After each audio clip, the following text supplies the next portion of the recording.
ഇന്നലെ കേൾക്കണങ്ങള്, ഇന്നലെ എന്റെ വീട്ടിലേക്ക് പോലീസ് കയറി വരിക. എന്തിനറിയോ? എന്റെ വീട് റെയ്ഡ് ചെയ്യാൻ. കേൾക്കണങ്ങള്, തങ്ങളുടെ വീട് പോലീസ് റെയ്ഡ് ചെയ്തു. പോലീസ് റെയ്ഡ് ചെയ്തപ്പോൾ പലർക്കും തോന്നിയിട്ടുണ്ടാവും സന്തോഷം. കാരണം ഇത് നീതിയാണ്, നാം ചെയ്തത് ശരിയാണ്.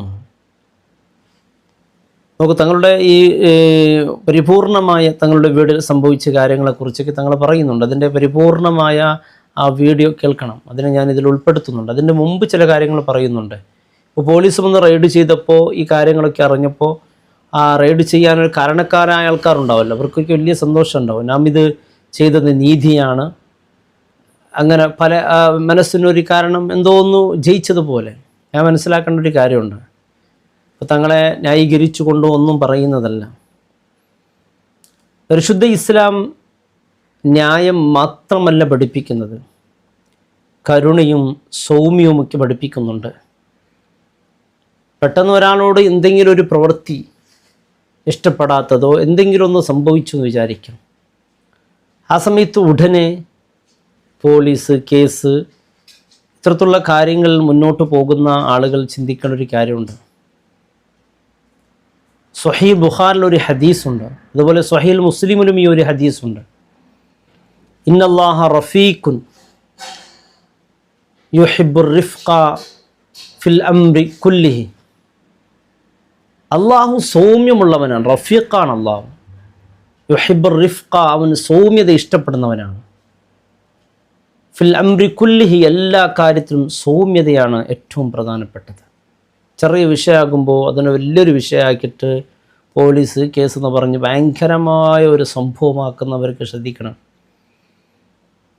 പരിശുദ്ധ ഇസ്ലാം ഏറ്റവും കൂടുതൽ പ്രാധാന്യം നൽകുന്നത് സൗമ്യത്തിനാണ്, കരുണക്കാണ്. ദീനെന്ന് പറഞ്ഞാൽ എന്താണ്? മുത്തായ റസൂൽ സ്വല്ലല്ലാഹു അലൈഹി വസല്ലം തങ്ങൾ പറയുന്നു, അദ്ദീനു നസീഹ.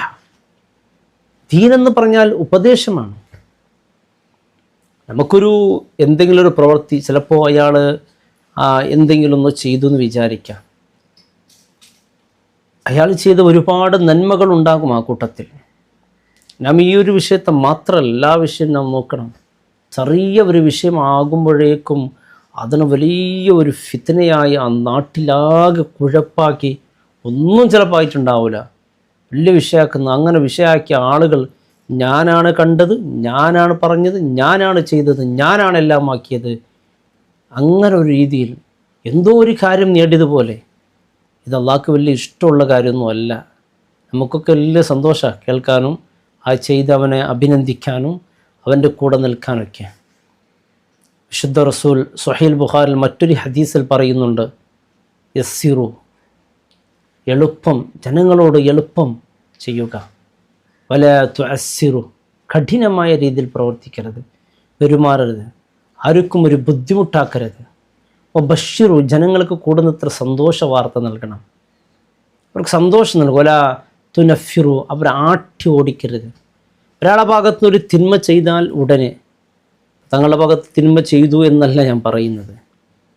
എന്തെങ്കിലും അങ്ങനെ സംഭവിച്ചോ, പോലീസ് റെയ്ഡ് ചെയ്യേണ്ട ഒരു സാഹചര്യം അവിടെ ഉണ്ടായെന്ന് വിചാരിക്കുക.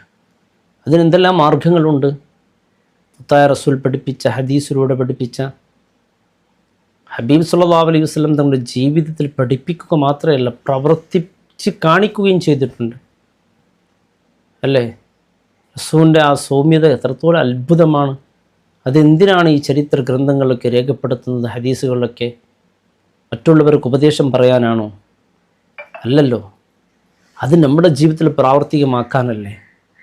നാം കഴിവിൻ്റെ പരമാവധി ജനങ്ങളോട് സൗമ്യതയോടു കൂടി പെരുമാറണം. കഠിനമായ രീതിയിൽ പെരുമാറുക, കാഠിന്യം പ്രവർത്തിക്കുക, ഇതൊന്നും അല്ലാഹുവിന് ഇഷ്ടമല്ല. ജനങ്ങളങ്ങനെ അകറ്റുന്ന പ്രവൃത്തിയാണ്. ഒരു തിന്മ ചെയ്താൽ മതി, പെട്ടെന്ന് ജനങ്ങളെ മുമ്പിൽ ഫളീഹത്താക്കുക, അതിനെ ഭയങ്കരമായി വിമർശിക്കുക. മുത്തായ റസൂലു എത്രത്തോളം സൗമ്യ, എല്ലാ കാര്യമല്ല, ദീൻ്റെ തുടക്കം തന്നെ അത്ഭുതമാണ്. മദ്യപാനികളായിരുന്ന ആളുകളോട് പെട്ടെന്ന് മദ്യം നിർത്തുക എന്ന് പറഞ്ഞില്ലല്ലോ, നിങ്ങൾ മദ്യപിക്കണം, പത്ര നമസ്കാരത്തിൽ വേണ്ടെന്ന. പിന്നെയാണ് ഓരോന്നിങ്ങനെ, അല്ല ആ രീതിയിൽ. കാരണം അത് പെട്ടെന്ന് ഉൾക്കൊള്ളാൻ പറ്റൂല. ഒരാൾ ആരാവട്ടെ, ഒരാൾ എന്തെങ്കിലും ഒരു തിന്മ ചെയ്താൽ വളരെ മനോഹരമായ രീതിയിൽ അയാളോട് പോയി തന്നെ അത് സംസാരിക്കുന്നത് ഖൈറാണ്. പെട്ടെന്ന് ഇങ്ങനെ റൈഡ് ചെയ്യുമ്പോൾ അവർക്ക് പിന്നെയും വാശി കൂടാണ്, പിന്നെയും അവർ വലിയ തിന്മയിലേക്ക് പോകും. അതിന് കാരണക്കാരൻ നാം തന്നെയാകും. ദീൻ പറയുന്നത് സൗമ്യതയോടുകൂടി പെരുമാറണം, കരുണയോടുകൂടി, ഉപദേശത്തോടുകൂടി തെറ്റ് തിരുത്തുക അല്ലെ. ഒരാളെ നന്മയിലേക്ക് ക്ഷണിക്കണമെന്ന് നാം ആഗ്രഹിക്കുകയാണെങ്കിൽ ഖുർആൻ പറയുന്ന വഴി ഏതാണ്? ഉദൂ അല്ലേ ഇലാ സബീലി റബ്ബിക ബിൽ ഹിക്മത്തി വൽ മൗഇളത്തിൽ ഹസന. മൗഇളത്തിൽ ഹസന ഒരു മനോഹരമായ വാക്കാണത്.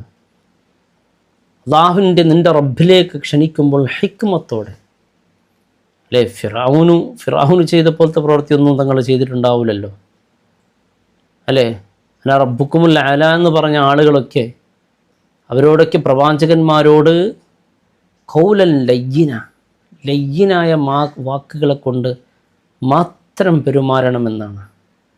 വളരെ മൃദുമായ ഭാഷയിലായിരിക്കണം നമ്മുടെ സമീപനം എന്നാണ് ഖുർആനിലൊക്കെ പറയുന്നത്.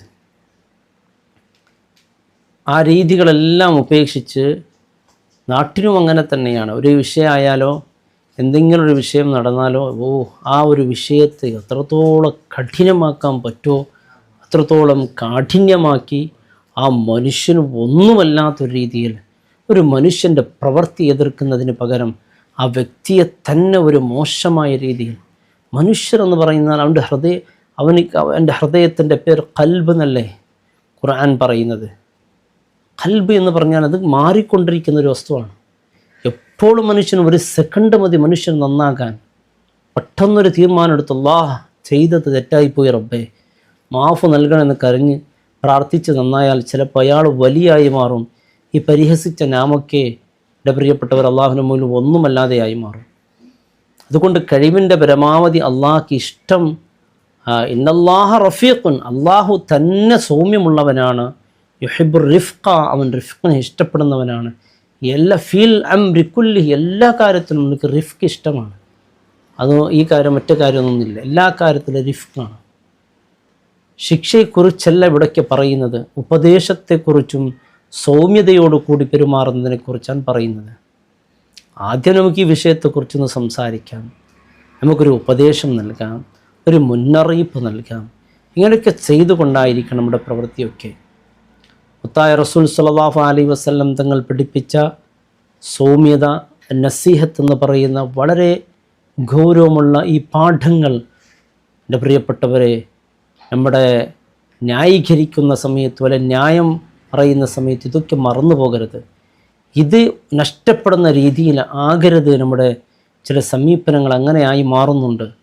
അത് വലിയ കുടുംബത്തിലെ, ഒരു നാട്ടിലെ, ഒരു ജമാഅത്തിലെ, ഒരു കമ്മ്യൂണിറ്റിയിലെ ഇതൊക്കെ കഴിവിൻ്റെ പരമാവധി സൗമ്യതയോടുകൂടി കാര്യങ്ങളൊക്കെ വളരെ ഹിക്മത്തോടു കൂടി ഒരു നല്ല ഉപദേശത്തോടു കൂടി അതൊക്കെ വളരെ മനോഹരമായി രമ്യമായി പരിഹരിക്കാൻ നോക്കണം. തങ്ങളെവിടെ പോകുന്നുണ്ട്, തങ്ങൾ വീണ്ടും ആ പ്രസംഗത്തിൽ പറയുന്ന കാര്യം നോക്കണം. ഒരു പാവപ്പെട്ടവരുടെ കിണറിൻ്റെ വിഷയം എന്തോ പറയുന്നുണ്ട്.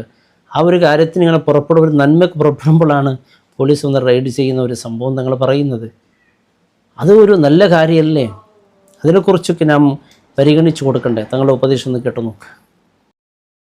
എങ്ങനെങ്കിലും ഈ മജ്ലിസ് നടക്കാൻ പാടില്ല. മണ്ണാറക്കാട് ദാറുൽ ജദ്ദി പരിപാടി നടക്കാൻ പാടില്ല. 18 അടവും അവർ പയറ്റി. 19ാമത്തെ അടവ് സുബ്ഹാനല്ലാഹ്. ഇന്നലെ കേൾക്കണങ്ങള്, ഇന്നലെ എന്റെ വീട്ടിലേക്ക് എന്റെ വീട്ടിൽ കുറച്ച് ആളുകൾ അങ്ങനെ കൂട്ടിയിട്ട് ഞാൻ മിനിങ്ങാന്ന് തിരൂരെന്ന് പറയപ്പെടുന്ന സ്ഥലത്ത് 3 പിഞ്ചു മക്കളെ വീടിന്റെ പണി പൂർത്തിയാക്കി അതിന്റെ വീട്ടിൽ കൂടുതൽ തീരുമാനിച്ച പോലെ പറഞ്ഞു കിണറില്ലായിരുന്നു. തങ്ങളെ കിണറില്ലായിരുന്നു. 13 ലക്ഷം കിണറില്ല എന്ന് പറഞ്ഞു. അങ്ങനെ ഞാനും എൻ്റെ കൂടെ 4 ആൾക്കാർ എങ്ങനെയപ്പോ നമ്മൾക്ക് പൈസ ഇല്ലല്ലോ, എങ്ങനെ പൈസക്ക് നമ്മൾ കിണറുണ്ടാക്കി കൊടുക്കാന്ന് പറഞ്ഞപ്പോ ഇന്നലെ എന്റെ വീട്ടിലേക്ക് പോലീസ് കയറി വരിക. എന്തിനറിയോ? എന്റെ വീട് റെയ്ഡ് ചെയ്യാൻ. കേൾക്കണങ്ങള്, ഇന്നലെ എങ്ങനെയാണ് യത്തീം മക്കൾക്ക് ഒരു വീടുണ്ടാക്കി കൊടുക്കുക, അതല്ലെങ്കിൽ യത്തീമിന് എങ്ങനെ നമ്മൾ പൈസ കൊടുക്കുക, അന്നിങ്ങനെ ചിന്തിച്ച് എന്ത് വഴി ഉണ്ടാക്കുകയെന്ന് ഞങ്ങൾ ഇങ്ങനെ ചിന്തിച്ചിരുന്ന് എന്ത് വഴി ഉണ്ടാക്കുമെന്ന് പറഞ്ഞപ്പോ ഇന്നലെ എന്റെ വീട്ടിലേക്ക് പോലീസുകാര് കയറി വന്നിട്ട് പറഞ്ഞു, നിങ്ങളെ വീട് റെയ്ഡ് ചെയ്യണം, സെർച്ച് ചെയ്യണം, ഓർഡർ ഉണ്ട്. ഞാൻ ചോദിച്ചു എന്താ സാറേ പ്രശ്നം? ഇവിടെ ചാക്ക് കണക്കിന് പൈസ ഇരിക്കുന്നില്ലേ? ഞാൻ മാറി നിന്നിട്ട് പറഞ്ഞു, നിങ്ങൾ ഒന്നായിട്ട് എന്ത് ചെയ്യണം അറിയോ? അപ്പൊ ഇന്നലെ ഞാൻ എന്നെ അറസ്റ്റ് ചെയ്താല് ഇന്നിപ്പോ ഈ പരിപാടി മുടങ്ങൂലേ? ഇന്ന് ആലോചിച്ച് നോക്കണം. പക്ഷേ അൽഹംദുലില്ലാഹ് ഞാൻ വലിയ സന്തോഷം. കാരണം എന്താ അറിയോ, ഞാനൊരു തെറ്റും ചെയ്തിട്ടില്ല, അതുകൊണ്ട് എനിക്കൊരു പേടി എവിടെയില്ല. അല്ലാഹു സുബ്ഹാനഹു വ തആല ഇത്രയേറെ കൂടപ്പറപ്പിനെ റബ്ബിനിക്ക് സമ്മാനിച്ചു. ഇത് മതി എനിക്ക്, ഇത് മതി. വിമർശകർക്കുള്ള മറുപടി ജനലക്ഷങ്ങളാ, ഇത് മതി എനിക്ക്. പിന്നെ ഞാൻ ചില മജ്‌ലിസിലൊക്കെ പോയാ എനിക്ക് വണ്ടിക്കൂലി പോലും കിട്ടൂല. അറിയോ നിങ്ങൾക്ക്? വണ്ടിക്കൂലി പോലും കിട്ടൂല. അതുകൊണ്ട് ഇൻഷാ അല്ലാഹ് ഞാൻ നിങ്ങളെ പറഞ്ഞ് വിഷമിപ്പിക്കുന്നില്ല. എനിക്ക് നിങ്ങളോട് പറയാൻ, അല്ലാഹുവിനെ സാക്ഷിയാക്കിക്കൊണ്ട്, ഖാലിഖായ റബ്ബിനെ സാക്ഷിയാക്കിക്കൊണ്ട് എനിക്ക് നിങ്ങളോട് പറയാനുള്ള